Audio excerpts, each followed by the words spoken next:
આવતીકાલે પ્રધાનમંત્રી નરેન્દ્ર મોદી સુરત ડાયમંડ બુર્સનું ઉદ્ઘાટન કરશે ત્યારે હાલ કાર્યક્રમને લઈ તડામાર તૈયારીઓ ચાલી રહી છે। જાહેર સભાની સુરક્ષાની સમીક્ષા કરવા ગૃહ રાજ્યમંત્રી હર્ષ સંઘવી પહોંચ્યા। પીએમ મોદીના આગમનને લઈને હીરા ઉદ્યોગમાં થનગનાટ છે। પીએમના સ્વાગત માટે 10 થી વધુ સ્વાગત પોઈન્ટ બનાવાયા છે। સાથે જ ધારાસભ્યોને પ્રધાનમંત્રીના સ્વાગત માટે જવાબદારી સોંપાઈ છે। ઓએનજીસી બ્રિજ, ઓપી ફાર્મની સામે Manbhari farm, material depot, Dalmia farm, CB Patel cricket stadium પાસે સ્વાગત કરાશે। ભાજપના કાર્યકરો ઉપરાંત મોટી સંખ્યામાં રત્ન કલાકારો પણ પ્રધાનમંત્રીને આવકારશે। સાથે જ વિદેશમાંથી પણ લોકો હાજર રહેશે। 3400 કરોડના ડાયમંડ બુર્સને વર્ષે 4 લાખ કરોડના વેપારની ધારણા છે। ડાયમંડ બુર્સની બિલ્ડિંગમાં 4500 થી વધુ ઓફિસો આવેલી છે। 35.54 એકરમાં ફેલાયેલું ડાયમંડ બુર્સ ટ્રેડિંગનું વૈશ્વિક સેન્ટર બનશે। સાથે જ ડાયમંડ બુર્સથી 1.5 લાખ લોકોને રોજગારી મળશે।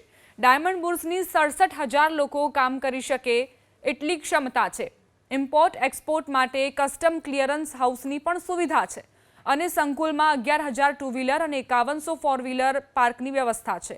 તો સેફટી માટે 4,000 થી વધુ સીસીટીવી કેમેરા લગાવાયા છે। બીજી તરફ સુરત એરપોર્ટને આંતરરાષ્ટ્રીય દરજ્જો મળ્યો છે, જેથી મોદી સરકાર કેબિનેટનો CR પાટીલે આભાર માન્યો। ઇન્ટરનેશનલ એરપોર્ટનો દરજ્જો મળતા સુરતની ચમક વધશે। સુરતી લાલાઓ માટે 17મી ડિસેમ્બર એક અનબિલિવેબલ સાબિત થઈ રહી છે, કારણ કે 17મી ડિસેમ્બરે ભારત દેશના વડાપ્રધાન શ્રી નરેન્દ્રભાઈ મોદી સુરત ડાયમંડ બુર્સ અને સુરત એરપોર્ટ, જે હવે સુરત ઇન્ટરનેશનલ એરપોર્ટ થઈ ગયું છે, એમનું ઓપનિંગ કરવા આવી રહ્યા છે, જેથી કરીને સુરતમાં જેટલી પણ ઇન્ડસ્ટ્રી છે એને એક બુસ્ટર ડોઝ મળવા જઈ રહ્યો છે। આપ જણાવો, કેટલી જરૂરિયાત હતી આ પ્રમાણેની ઇન્ટરનેશનલ ફ્લાઇટ? અમારે સુરતમાં ડાયમંડ ઇન્ડસ્ટ્રીને છેલ્લા 10 વર્ષથી તો તાતી જરૂર હતી કે ભાઈ સુરતને ઇન્ટરનેશનલ એરપોર્ટ મળે, કારણ કે અમારો જે ધંધો છે એ વર્લ્ડમાં બધા કન્ટ્રીમાં સાથે સંકળાયેલો છે। એટલા માટે અમારે અવારનવાર વિદેશ જવાની બહુ જરૂર પડતી અને બોમ્બે જઈને અમારો ટાઈમ વેસ્ટ થતો હતો। હવે અમને સુરતથી દુબઈની ડાયરેક્ટ કનેક્ટિવિટી મળવાથી અમે દુબઈથી પણ બીજા કન્ટ્રીમાં જઈ શકીએ એવું ઇઝી અમારે થઈ ગયું છે। એટલે ઉદ્યોગને બહુ વ્યાપક બેનિફિટ થશે એવું અમને જણાઈ રહ્યું છે। બિલકુલ। હીરા બુર્સ કેટલું મહત્વપૂર્ણ સાબિત થશે? હીરા બુર્સ ખૂબ મહત્વપૂર્ણ સાબિત થશે। નાના નાના ઉદ્યોગકારો દુનિયા સાથે જોડાશે અને બધા જ બાયરો અહીંયા આવશે। નાના વેપારીઓ પણ એમની સાથે કામ કરશે, નાના ઇન્ડસ્ટ્રીઝવાળા કામ કરશે અને સુરતમાં ઘણા બધા બિઝનેસો ચાલે છે, એ બધાને જ ફાયદો થવાનો છે। બિલકુલ। ઇન્ટરનેશનલ એરપોર્ટ જે રીતે જાહેરાત થવાની છે પ્રધાનમંત્રી મોદી દ્વારા, કેટલી જરૂરિયાત હતી હીરા ઉદ્યોગની? વર્ષો જૂની માંગણી ઇન્ટરનેશનલ એરપોર્ટની। અમારે ડાયમંડ ઇન્ડસ્ટ્રી અને વેપાર દુનિયાના દેશો સાથે જોડાયેલો સંકળાયેલો છે, ત્યારે અત્યાર સુધી વર્ષોથી અમે વાયા મુંબઈ થઈને દુનિયાના દેશોમાં જતા રફ ડાયમંડ લેવા માટે, પોલિશ ડાયમંડ સેલ માટે। આજે ડિક્લેરેશન થતાં અતિ આનંદ છે, ખુશી છે અને અમને મોટો બેનિફિટ થશે। બિલકુલ। તમે જણાવો, હીરા બુર્સ અને એરપોર્ટ બંને એક સાથે, કેટલી ખુશીના સમાચાર?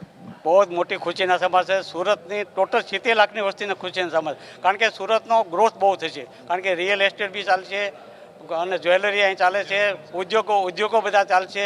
એટલે આખા સુરતની દરેક નાગરિકને અને પૂરેપૂરો લાભ, અને હોટેલ બિઝનેસ બી અહીંયા આવશે અને રફનું બી ટ્રેનિંગ અહીંયા ચાલુ થશે SDBમાં। અને બિલકુલ। અત્યાર સુધી જે રીતે મહારાષ્ટ્રના મુંબઈમાં વેપાર ચાલતો હતો, સુરતમાં આ વેપારથી કેટલો ફાયદો, ખાસ કરીને ગુજરાત?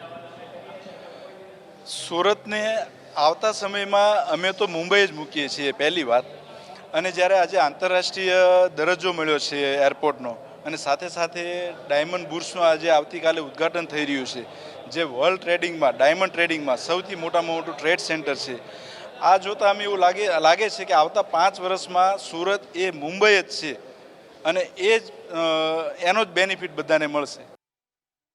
દુનિયાની સૌથી મોટી ઇમારત, બિઝનેસ હબ એટલે હીરા બુર્સ, અને ત્યાં જાહેર સભાનું આયોજન કરવામાં આવ્યું છે, ત્યારે ગૃહમંત્રી હર્ષ સંઘવી પહોંચી ચૂક્યા છે એ જાહેર સભા સ્થળ ઉપર, જ્યાં પ્રધાનમંત્રી નરેન્દ્ર મોદી છે એ તમામ હીરા ઉદ્યોગને સંબોધન કરશે.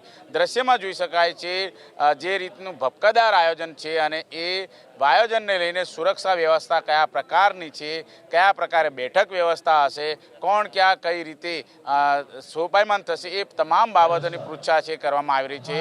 પ્રધાનમંત્રી નરેન્દ્ર મોદી સુરત ડાયમંડ બુર્સનું ઉદ્ઘાટન સમારોહ યોજાનાર છે, ત્યારે તમામ ઉચ્ચ પોલીસ અધિકારીઓનો કાફલો છે એ અત્યારે હાલ મોજૂદ થયા છે. પોલીસ કમિશનર અજય તોમરથી લઈને તમામ જે હોદ્દેદારો છે ગુજરાત હીરા બુર્સના, તેઓ અત્યારે હાલ સ્ટેજ ઉપર જોવા મળી રહ્યા છે, અને ગૃહમંત્રી હર્ષ સંઘવી એ તમામ બાબતને અત્યારે હાલ નિરીક્ષણ કરી રહ્યા છે કે કઈ રીતે પ્રધાનમંત્રી નરેન્દ્ર મોદી આવશે ત્યારે સુરક્ષા વ્યવસ્થા કયા પ્રકારની હશે, એનું અત્યારે હાલ જે સમીક્ષા છે એ કરવામાં આવી રહી છે. સુરત શહેરની અંદર જે 2 કાર્યક્રમો છે, સૌથી મોટા કાર્યક્રમો છે. સુરત એરપોર્ટ ખાતે 10:20 આવી પહોંચશે પ્રધાનમંત્રી નરેન્દ્ર મોદી, અને ત્યારબાદ સીધા 11 કલાકે હીરા બુર્સ ખાતે આવશે, ને ત્યારબાદ તેઓ જાહેર પ્રવચન છે એ પણ કરનાર છે. ત્યારે ગૃહમંત્રી હર્ષ સંઘવી અહીં ઉપસ્થિત થયા છે અને અત્યારે હાલ સમીક્ષા કરી રહ્યા છે.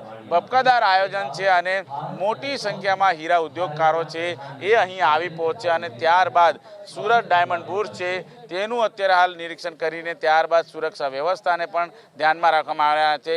પદ્મશ્રી મથુર સવાણી છે, લાલજીભાઈ ઉપસ્થિત છે, અને અહીં જોઈ શકાય છે રિહર્સલ પર એક કરવામાં આવી રહ્યું છે કે જે રીતે કાર્યક્રમનું આયોજન કરવામાં આવશે ત્યારે કયા પ્રકારે જે કાર્યક્રમો છે સરળતાથી આગળ વધે તેનું પણ રિહર્સલ છે અત્યારે કરવામાં આવ્યું. અને પોલીસ કમિશનર અજય તોમર છે, એડિશનલ પોલીસ કમિશનર શરદ સિંઘલ છે, ગૃહમંત્રી હર્ષ સંઘવી છે, અહીં જોઈ શકાય છે જે પ્રમાણે અત્યારે રિહર્સલ કરવામાં આવી રહ્યું છે. ત્યારે આ રિહર્સલ આવતીકાલે જે પ્રમાણે કરવામાં આવશે ત્યારે તમામ એ બાબતની નાની બાબતો છે એને ચોકસાઈપૂર્વક અત્યારે હાલ જોવામાં આવી રહી છે. રિહર્સલ છે, સાથોસાથ ગૃહમંત્રી હર્ષ સંઘવી છે તેઓ અહીં ઘટના સ્થળે આવ્યા છે, જાહેર સભા સ્થળે આવ્યા છે. તેમણે સૌથી પહેલાં હીરા બુર્સની મુલાકાત લીધી છે, અને ત્યારબાદ જે રીતે અત્યારે જે જાહેર સભા સ્થળ છે તેનું પણ અત્યારે હાલ સમીક્ષા કરી રહ્યા છે. ત્યારે આવતીકાલે જે કાર્યક્રમ યોજાનાર છે તેની ઘડીઓ ગણાતી થઈ ગઈ છે. સહયોગી સલીમ શેખ સાથે ધનરાજ બાગલે, એબીપી અસ્મિતા, સુરત.